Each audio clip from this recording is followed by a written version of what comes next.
Olá pessoal, sejam bem-vindos. Sou Giovanna Fazani e começa mais uma edição do programa Talk Tag, um programa do canal Metô em parceria com a produtora Octopus, formada pelos alunos de curso de Rádio, TV e Internet da Universidade Metodista de São Paulo. E nesta temporada, estamos abordando o tema Brasil do Amanhã e as perspectivas pós-pandemia. E no programa de hoje, iremos falar sobre vida social na pós-pandemia.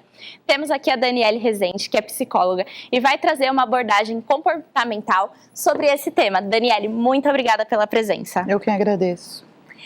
A vida social nessa pandemia foi extremamente afetada e com muitos lugares acabaram fechando, porém não foram todos que respeitaram os protocolos de segurança da OMS.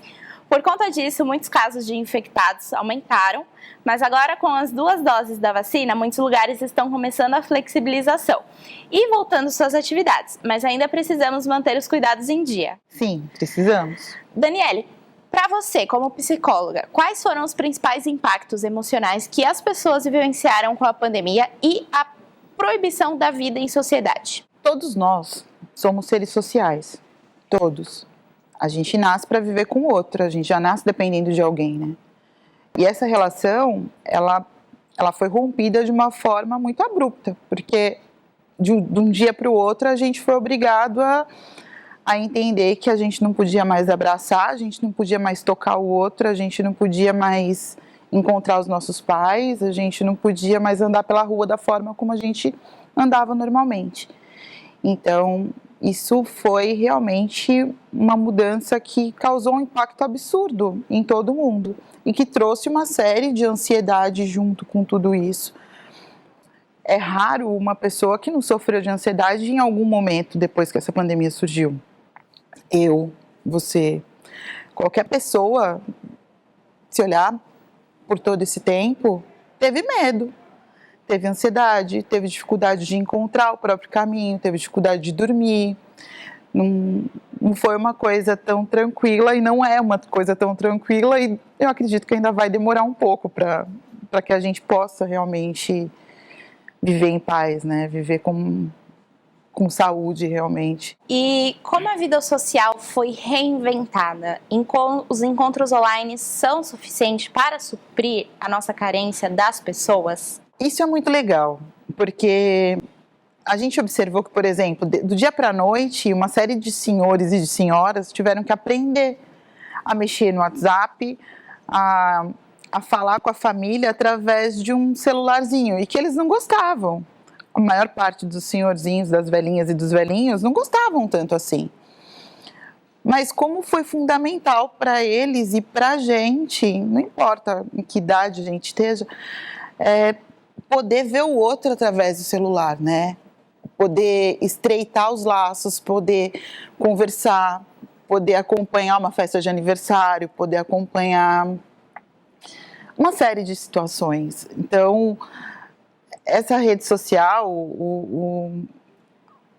a tecnologia, ela só serviu para nos ajudar, para nos reinventar realmente nessa questão. E ainda bem que a gente se adaptou, e ainda bem que a gente conseguiu ter paciência com todo mundo para falar, olha, faz assim, faz assado, dá para fazer assim, olha, presta atenção, entra nisso, e divide foto, e divide momentos, porque senão a gente ia sentir esses 2 anos não como 2 anos difíceis, mas 2 anos nulos, e essa ansiedade, essa tristeza que muitas vezes bate na gente ou em quem está muito próximo de nós, seria infinitamente maior, eu acredito. Então, eu acredito que seja muito bom. É difícil falar, mas tudo será como antes? Ou vamos dizer novos hábitos sociais? Eu acredito que nada será como antes. Nunca mais. A gente teve que aprender a trabalhar diferente, a gente teve que aprender que o outro existe de um jeito diferente, que a minha liberdade interfere na sua, na dele, em todo mundo, e que se eu fizer mal para mim, se eu for displicente comigo, eu posso estar sendo incoerente e acabando com a vida de alguém. Então, eu começo a ter mais empatia, eu começo a ter mais resiliência diante de algumas coisas. O mundo vai ser igual? Acredito que não. As empresas tiveram que se reinventar. Aí os trabalhos em home foram feitos com muito mais demanda. As faculdades tiveram que se reinventar. Os cursos tiveram que utilizar muito mais a questão do EAD. E aí a gente pega também a questão das pessoas que são mais novas. Eu atendo uma margem até que razoável de gente mais nova. E é tão interessante como eles às vezes têm segurança na questão do ensino e da competência com relação a isso, será que eu estou me preparando de verdade para isso? Quanto que eu estou perdendo da minha vida nesses anos todos, né, nesse tempo todo? Quando isso vai acabar? Quando que eu vou poder abraçar alguém de verdade? Quando eu vou poder me relacionar? E até isso foi muito legal, né? Porque a gente começou a ver pessoas que aprenderam a namorar de um jeito diferente, que aprenderam a socializar também de uma forma diferente. Então, eu falei das festas, né? Mas os namoros também acabaram acontecendo de uma forma muito interessante, né? As pessoas tiveram que reinventar a vida através disso. E eu acho que isso vai ficar.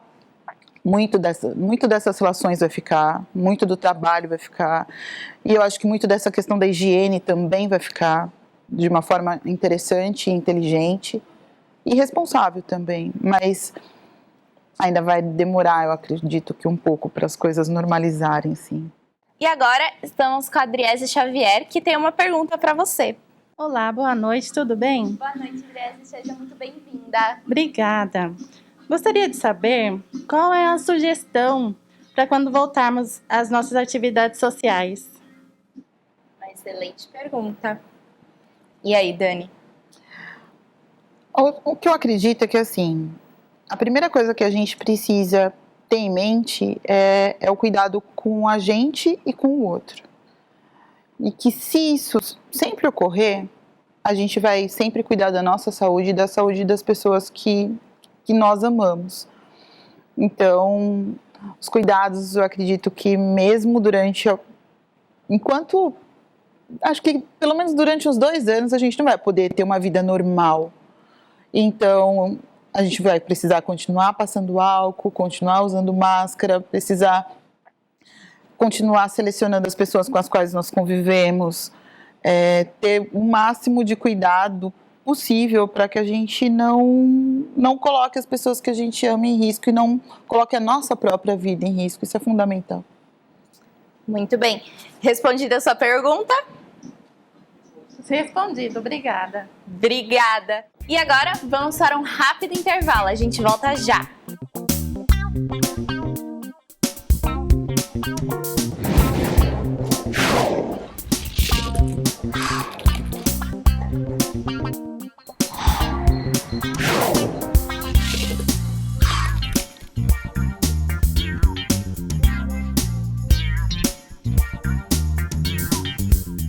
Voltamos então ao segundo bloco do Talk Tag, falando sobre a vida social com a psicóloga Daniele Rezende.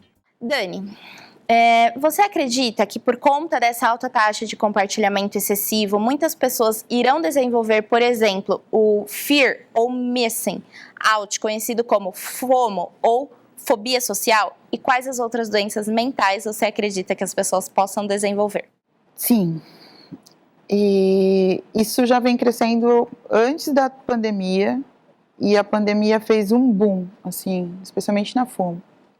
Quem tem fobia social, de uma certa forma, não necessariamente achou ruim a pandemia, se a gente parar para pensar. Não que é claro que ela tenha desejado toda essa questão ruim que a pandemia traz, mas o fato de se isolar para ela não é exatamente tão ruim, porque a ansiedade dela está no contato com o outro, né, muitas vezes. Então, isso não é exatamente tão assustador para ela. No entanto, a FOMO ela já tem um aspecto mais de atualização. Você não quer ficar fora de tudo que acontece no mundo social. Então, você fica o tempo todo vendo Facebook, Instagram, WhatsApp e você faz um checklist, né? Então, agora eu vou atualizar um, vou atualizar o outro, vou atualizar o outro e vou levar o celular para o banheiro, vou levar o celular para o meu almoço, vou levar o celular para tudo, vou falar com as pessoas enquanto eu estou olhando o celular, porque eu não posso perder nada do que está acontecendo no mundo real enquanto eu estou aqui com o meu isolamento. Então, isso é bem angustiante e vem crescendo absurdamente. Fora o fato de que as pessoas têm a falsa ideia de que tudo que é postado é real, né? E que, então, aquela alegria é real, aquela imagem é real, aquela pessoa cheia de efeito, não que eu não tire foto com efeito também, porque é claro que de vez em quando a gente quer ficar mais bonita, né? Mas aquela pessoa, no final das contas, não é real, mas a pessoa quer ser aquela pessoa, quer viver aquilo que não é possível. Então, é necessário você começar a viver as coisas que são verdadeiras, procurar ler um bom livro, procurar atividades que sejam mais básicas, para que você fuja dessa dominância da tecnologia. A tecnologia é excelente, mas ela não pode inverter o papel. A gente é que precisa usufruir dela, não é ela quem tem que usufruir da gente. E falando desse assunto de tecnologia, agora a gente vai conversar com o Gustavo Pedrosa, que é criador de conteúdo digital e que graças à pandemia virou um sucesso e que representa muito do que estamos vivendo. Muito obrigada, Gustavo, pela presença, seja muito bem-vindo. Opa, boa noite aí, tudo bem? Tudo ótimo. Gustavo, as redes sociais viraram o grande escape de muitas pessoas em questão de socialização. Você acha que mesmo depois que tudo voltar ao normal, as pessoas ainda vão filmar cada passo que dão por não conseguir se desconectar? Ah, com certeza eu acho. Eu acho que depois da pandemia vai ser muito pior do que já era antes. Agora o pessoal que não gravava as coisas assim, vou sair para tal lugar, vou sair para uma festinha. O pessoal que não gravava agora vai gravar.